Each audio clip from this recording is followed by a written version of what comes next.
ایک واقعہ سنیے، کچھ لوگ ایک مردے کو، ایک میت کو مولا علی کی خدمت میں لے آئے کہ مولا آپ نماز پڑھائیے۔ اب یہ بھی نہیں کہ انسان بالکل نا امید ہو جائے کہ بخشا نہیں جائے گا، نہیں، ہم نہ مرجئے جیسے ہیں کہ بالکل چھوٹ دی جائے، معصوم فرماتے ہیں، نہ ہم خوارج جیسے ہیں جس میں اتنی سختی پائی جائے۔ اگر یہ عقیدہ رکھا جائے کہ مجھے عمل نہیں کرنا تو یہ انسان مر جائے، لیکن اس کا عقیدہ ہے کہ نہیں مجھے عمل بھی کرنا ہے، لیکن انسان جائز الخطا، اس سے خطائیں ہو جاتی ہیں، توبہ کا دروازہ بند نہیں ہے۔ خوارج نے توبہ کا دروازہ بند کر دیا تھا، یعنی اگر غلطی کی ہے تو بس اب یہ کافر ہے، اس کا مارنا جائز ہے، مباح ہے، لیکن بڑے سے بڑا گناہ کیا، اللہ تیأسوا من رحمت اللہ، دروازہ توبہ کا کھلا ہوا ہے۔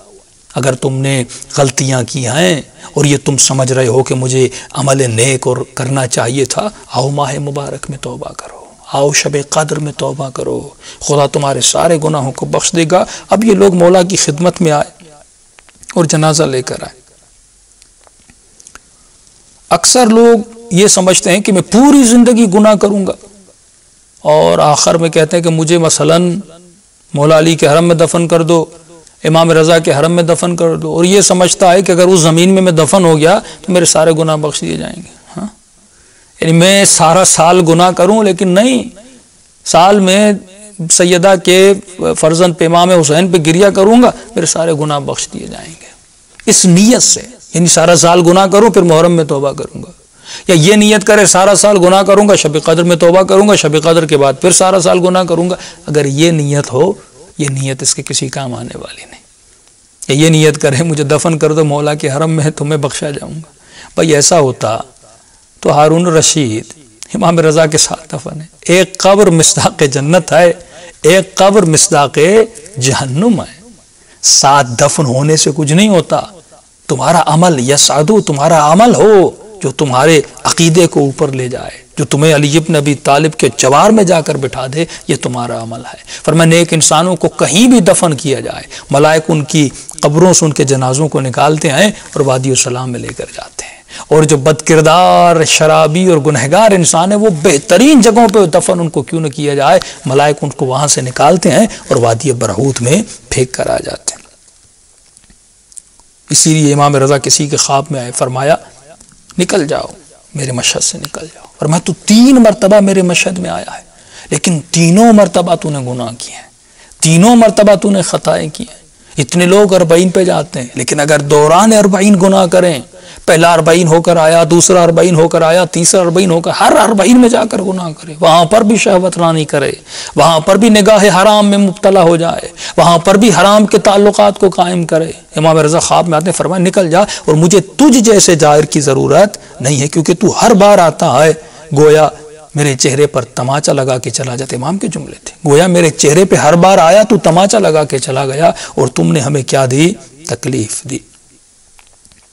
تو میت کو مولا کی خدمت میں لے کر آئے تو امام نے ان کو ایک نصیحت کی۔ امام نے فرمایا میں جانتا ہوں تم میت کو لے کر آئے ہو، اور ظاہر بیچ میں معصوم دعا بھی کرتے، اور امام اگر دعا کرے دعا قبول بھی ہوتی ہے، لیکن امام نے کتنا حسین جملہ فرمایا۔ اب امام علی نے فرمایا کہ میں اس میت کے لیے دعا تو کروں گا، اور معصوم کی دعا رد بھی نہیں ہوتی۔ اب امام بھی جانتے تھے کہ میت کون تھی ہمیں نہیں پتہ، لیکن اس کی حالت بہت بگڑی ہوئی تھی، یعنی یقیناً کوئی بہت زیادہ بد کردار تھا یا بد عمل تھا، اسی لیے امام نے فرمایا یہ مت سمجھنا کہ میں اس پہ نماز پڑھ رہا ہوں،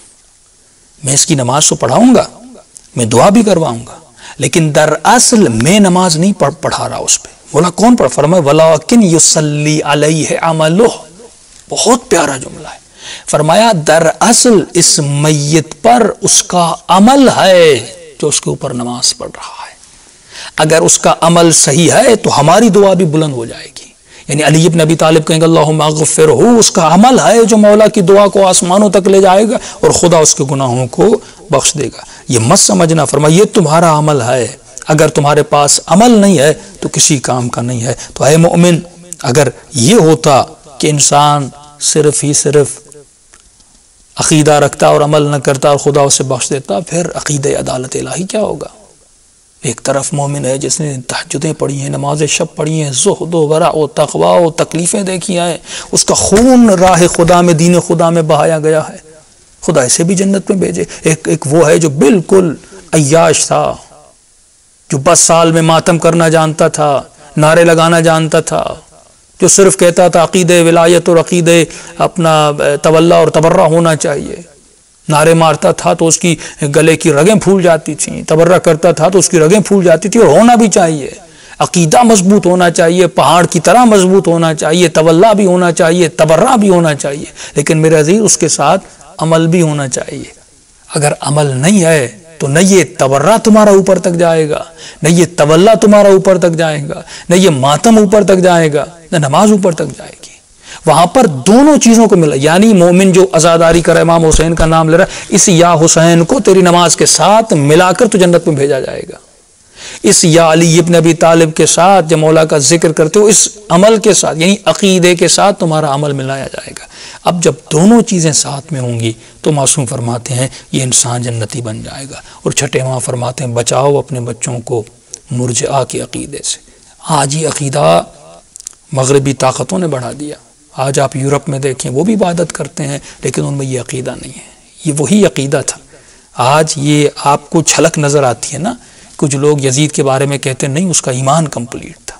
فاسق تھا، ان ہدم الکعبہ، کعبے کو بھی گرا دے کہتے ہیں، کوئی مسئلہ نہیں ہے، اگر وہ لا الہ الا اللہ محمد رسول اللہ پہ عمل رکھتا تھا تو یہ اکمل الایمان ہے، اس کا ایمان جبرائیل جتنا کامل ہے۔ اس عقیدے کو رد کیا اہل بیت نے اور قرآن کی آیت نے کہ والعصر ان الانسان لفی خسر الا الذین آمنوا وعملوا الصالحات،